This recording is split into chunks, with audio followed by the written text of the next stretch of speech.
Ayol deganda faqat bu uyda o'tir, to'q bo'lishini tushunadi. Ayol bu bitta shaxs bu ham bitta odam. Erkak qanday huquqqa ega bo'lsa, ayol ham shuna huquqqa ega. Bu bir.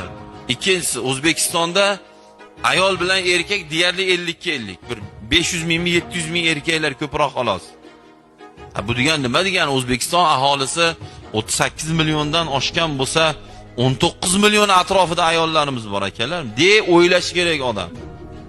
Yaxshi o'ylash kerak. 19-20 million salkam erkaklar bor.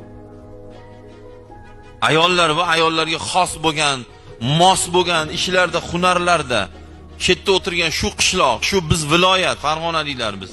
O'zimizdan kadrlar chiqarmasak ayollardan. Ertaga holimiz nima bo'ladi deb o'ylaysiz? Siz bilan meni qilgan bu taqvoyimiz nima taqvo deb o'ylaysiz? Doktorga borsak ayol doktori yo'q. Tish doktoriga borsak tish doktori ayol doktori yo'q. Uzi ayol doktori yo'q. Nima bo'ladi deb o'ylaysiz? Mana yoqdagi taqvoyimiz bir tiyin bo'lib qolmaydimi? Batta ayolimiz, qizimiz, xotinimiz, onamiz ahallab dod deb yotsa, uzi qilish kerak, qonini ochib ko'rish kerak, ezib ko'rish kerak, appendisni bilish uchun.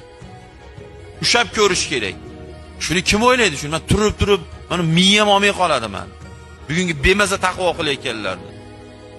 Hasan al-Basri o'g'lingni o'qitsang, tarbiya qilsang, bitta odam tarbiya qilgan bo'lasan, qizingni tarbiya qilsang, jamiyatni tarbiya qilgan bo'lasan deganlar.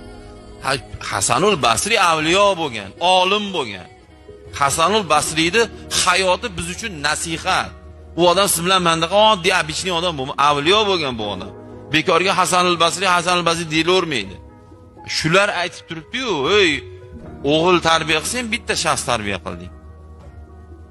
Qizingni tarbiya qilsang, qizingga ta'lim bersang, jamiyat tarbiya qilgan bo'lasan." Nimaga? Sabab bolani kim tarbiya qiladi? Ona tarbiya qiladi.